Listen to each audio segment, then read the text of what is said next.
Good afternoon, Cigar Review 82. A little bit of an oddball today. I've never really had a cigar quite like this.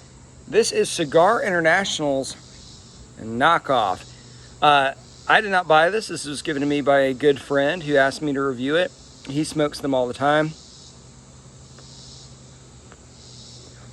And it's almost difficult to review because partly I know I'm biased, right? It's like a $2 cigar. I've read reviews where everyone just trashes them. But part of the reason people trash things is because they are also biased, right? They're just as biased as I am, probably more because I try to really do honest reviews. I kind of like the cigar.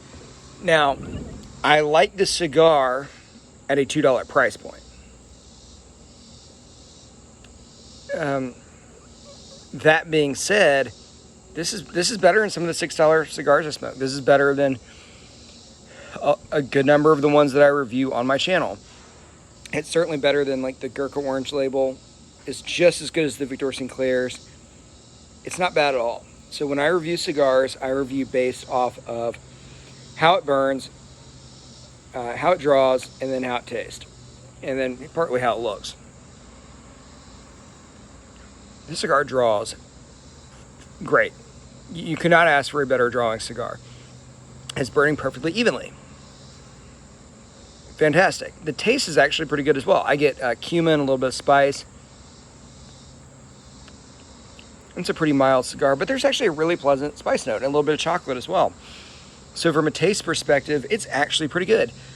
When I was in the very first third of the cigar, about 2 minutes after lighting it, I did get a little bit of unpleasantness. I got some kind of chemical smells that, you sometimes get in cheaper cigars, and you sometimes get in really expensive cigars. It is what it is. It's pretty good.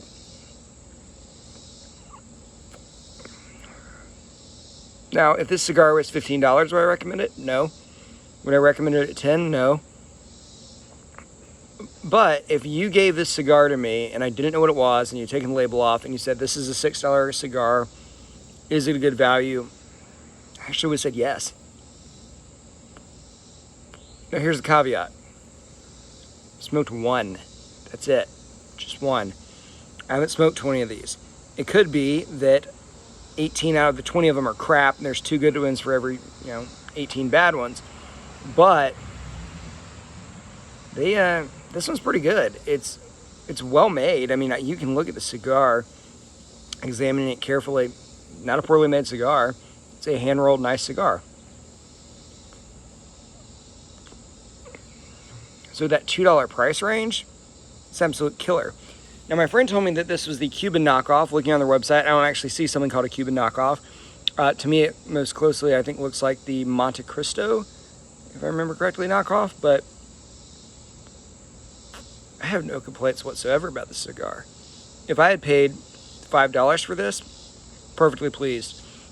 So for someone that is looking for a cigar that's like $2 to hand out at parties, perfect. I would have previously recommended the Victor Sinclair Triple Corojo. It's my go-to cigar. I hand out Ramon Buesos as well. So in my humidor, as far as cigars that are in this kind of price range, I've got a Gurkha Orange label, which is trash. I don't give it out because it's just so bad. If I'm giving someone like their 4th cigar of the night and they're super drunk, maybe I'd give them that one. But unless I'm just angry at someone, I generally wouldn't give them that cigar. The Ramon Bueso is it's worse than this. This is pretty good. The Ramon Bueso is not nearly this good. And then the Victor Sinclairs, they're a little less consistent. And again, this one might be inconsistent as well. But the Victor Sinclairs, to me, are comparable to this. But I actually think this is a little bit better. So I'm tremendously pleased. And I went into this, of course, with a little bit of bias, having read reviews that they suck, and having known that it's a $2 cigar. But I've got to say, it meets my expectations. In the way that you know that my cigar reviews are honest, go look at my review of the Andalusian Bull. It was the #1 cigar in the world recently, I think 2017. were 16. I trashed it. And it was one of my favorite cigars when it came out at the time, but recently when I reviewed it, it sucked. I would pair this with that one. That could ruffle feathers, but I'm not a cigar elitist. I smoke hundreds of cigars a year. I know what I like, and I actually think this is a pretty good cigar. So that's cigar review number 82. If you've had this one, let me know what you think. Is it crap? Is it good? I personally can't really think of anything I would change. I do think they should come up with a nice fancy label for it. Nice band would do wonders, but I like the cigar. Again, that's cigar review 82. Cigar International's a knockoff, and I would actually go with a strong recommend at that price point. Let me know if you have any feedback.